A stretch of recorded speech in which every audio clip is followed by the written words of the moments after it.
Oh, good morning. Oh, the lights are bright up here, aren't they? Anyway, look, I would like to start by acknowledging the traditional owners of the land on which we meet, the Whadjuk people, and pay my respects to all elders past and present and all First Nations people in the room today. Thank you for the invitation. I also want to acknowledge my parliamentary colleague, the Honourable... Oh, no, you're not on... Sorry, I don't mean he's not honourable. It's an upper house, lower house thing. Lockie Hunter, opposition spokesman for agriculture. Welcome, Lockie. And of course, thank you for the invitation from the Australian Live Export Council and Livestock Exporters Association in WA. We've had a robust, but I think good working relationship over the years that I've been Minister, so it's fantastic to be here to open your conference. For those of you visiting, welcome to Western Australia. I'm glad to hear the State Government was able to support this event through Business Events Perth, who are our peak body for bringing major conferences and events to WA. You're probably lucky the Ashes finished a bit early because it might have made it a bit easier to get some hotel rooms, because I think we were at 99% occupancy at one stage there. But look, whether you're a producer, an exporter, a researcher or a service provider, I want to congratulate you for coming together to ensure the success and sustainability of the livestock export industry.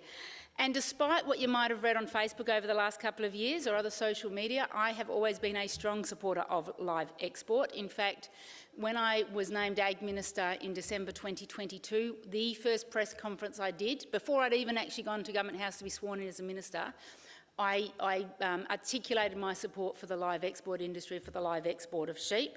And we all know what's happened with regard to the federal government making a decision. As states, we don't always agree with our federal colleagues, and in this case that was evident. But I am here to say that we support live export. When Julie Collins became the Federal Ag Minister, one of the first things I did was ask her to come to Broome, where we went to Broome. I took her on a tour of the export depot there that's owned by traditional owners, so she could understand the whole supply chain. We had an informal dinner with a number of cattle producers, just so she could fully understand the live export industry as it relates to beef. And so, look, I think we have a lot to be excited about in WA's livestock sector, particularly in our northern beef industry, which continues to grow and increase its contribution to the state's economy. In the last financial year, 24-25, I'm told we exported over 226,000 live cattle, which is a 32% increase year on year. And this was worth over $280 million to the WA economy, and I'm told WA makes up almost 30% of Australia's live cattle exports. The strength of the pastoral and live export industries and the Kimberley and the Pilbara reflects generations of innovation, adaptability and hard work. And we know our northern producers form a vital part of the connected system, supporting regional jobs, local businesses and providing high-quality livestock to our key trading partners. And I've seen that myself. I've been on trade missions to Indonesia, I've been on trade missions to Vietnam. I fully understand the importance of that live export of cattle going out of the north. And look, my speech is focusing on the north, nothing against you southern beef producers, but we do know the majority of our live exports come out of the north. Now, everyone in Australia should know that northern WA is the powerhouse of Australia. We're powering the national economy. We keep reminding the feds of that. But Northern Australia is more than about the resources. It's about diversifying our economy. So our development in Northern Australia, we are proud of the innovation and sustainable development we continue to see. And at my agency, the Department of Primary Industries and Regional Development, DPIRD, we're proud to support extensive beef production and supply chain innovation through investment in genetics, feed-based resilience and new technologies that will future-proof the industry.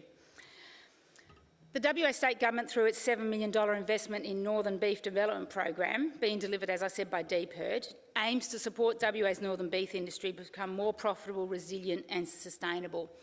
At its heart, DPIRD is a science organisation. It is an R&D organisation. It is there to support industry. DPIRD coordinates research, capability building, trials and extension across land, livestock and labour to improve enterprise performance. It's part of a broader effort to strengthen our ag and food sectors in WA's north and support job growth and regional economic prosperity. DPIRD has over 2,000 staff who are based everywhere from Kununurra down to the Eucla. We have, I think, over 250 research trials underway. We have offices in every major ag producing region. So the Northern Beef Development Program is just one part of that. It's trying to deliver, and it's succeeding in deliver on-the-ground benefits to pastoralists through in-situ research and development on better genetics, better feed, better for animal welfare, focusing on increasing growth rates and delivering increased livestock productivity. Ongoing research is happening in reducing input costs per kilo of beef, combined with increasing turn-off weights, delivering improved profitability along a more predictable and efficient operations. The program's work on irrigated fodder and feed integration is contributing to the industry's ability to withstand seasonal droughts and feed shortfalls. And obviously we saw the vagaries of weather. I think I'd been the Ag Minister for about 2 weeks when we had the Fitzroy floods. And so I learned about the northern beef industry very quickly then. In the East Kimberley, the Ord River irrigation area, we're seeing rapid expansion of our cotton industry. And you might think, what's that got to do with it? Well, cotton, the government supported the creation of the Kununurra cotton gin. Importantly, that was led by private investment. The government just provided a little bit of support along the way. It's recently commenced operations and exports. It's a new chapter for Northern Ag because it creates local jobs, it strengthens supply chains, and it opens up new opportunities for the northern pastoral industry, because we know that the byproduct of cotton processing is that cotton seed, cotton meal. And we know, I met with some cattle producers yesterday who told me how important that was as a local source of high energy, high protein feed. That's been looked at through the Cropping Enabled Cattle Project. It's a DPIRD-led collaboration between CSIRO, the CRC for Northern Australia, the WA Agricultural Research Collaboration and the Cotton Research and Development Corporation. It's a $3.2 million initiative exploring how feed products from irrigated cropping, such as cottonseed or maize silage and grass hay, can be used in feed rations for growth and provide alternative turn-off options for cattle, increasing productivity, profitability and environmental outcomes. Now, this project is based at DPIRD's Kununurra Research Station, the Frank Wise Institute for Tropical Agriculture in Kununurra. Now, can I tell you, that research station has been operating for 30 years, but it had pretty much fallen into sort of, I guess, a bit of a skeleton staff focusing on some horticulture up there. In recent years, however, there has been significant improvement, significant government investment into that research station, and cattle have returned to the Kununurra Frank Wise Institute for the first time in over 30 years to actually lead these trials. So we're seeing good early trials, and as I said, it provides some alternatives for beef producers. We've seen that supply chains can be interrupted, whether it's because of geopolitical issues where you can't get boats through the Red Sea, whether it's through natural disaster, roads washed out. Having opportunities to keep cattle in the north and have feed available is really important. So we know cottonseed is rich in protein and energy, and it has the potential to lift fertility, I'm told, improving productivity. In the Pilbara, we have the Pilbara Innovation Partnership, a 5-year program between DPIRD, MLA and Rio Tinto, now 3 years in, and that's focused on producer-led R&D in the Pilbara. And the core aims of that program is supporting producer-identified priorities and building local capability to deliver and sustain change. Key project has been a 12-month trial focusing on genetics, herd improvement, rest-based grazing, rehabilitation, early weaning, business improvement and staff leadership. And there are 7 stations in that area participating in those programs who've been involved in structured workshops, developing skills to actually help them lift their productivity. So we are, through DPIRD, working to improve herd productivity and turn-off rates and doing what we can to support the northern beef industry. I've had some discussions this morning and also yesterday talking about the new wharf at the Port of Broome, which I understand is enhancing export logistics capacity. I believe the operators of that are in the room, and I just say well done for taking that lead. And I understand that there was some support from the government for some complementary infrastructure planning. We also see that floating wharf delivering animal welfare benefits, which I think is important. For those of you who don't pay close attention to the Legislative Council in Western Australia, I mean, why wouldn't you? We now have 4 Greens MPs. We have an Animal Justice Party MP in Parliament for the first time ever. It is going to be more challenging, I think, to actually get some sensible animal welfare reforms that don't go too far to the green side, but I want to actually make sure that we work together. And you know, as we get close to modernising our animal welfare bill, I will be obviously working closely with Lockie to make sure that we have some sensible animal welfare reforms that can be supported by industry. And that's simply about modernising our animal welfare bill. Of course, biosecurity remains a challenge. It remains probably one of our major costs in the agency. It remains one of the biggest concerns we have. I have sort of made an off-the-cuff comment at other events that it keeps me up at night, and some nights, honestly, it does.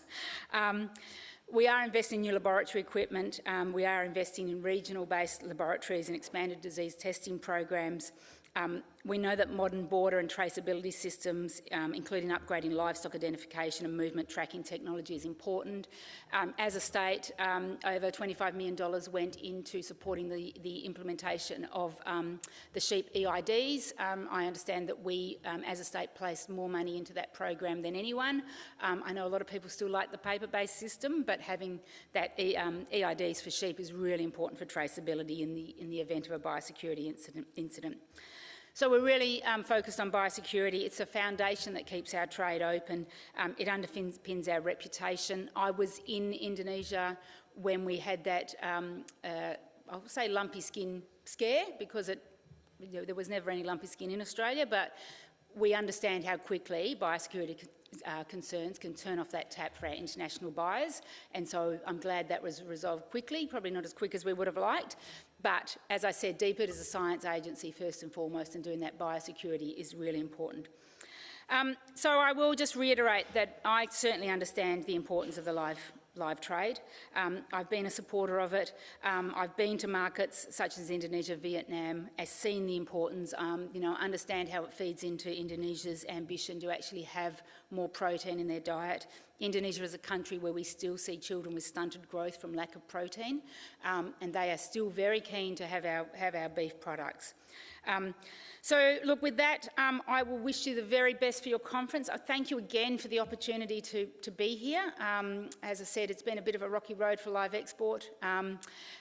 We've all been caught up in that, and like you, I would have preferred the live export of sheep to continue. But we're here now, and we will work together to strengthen that northern beef and that live export of cattle moving forward. And with that, I declare the conference open. Thanks.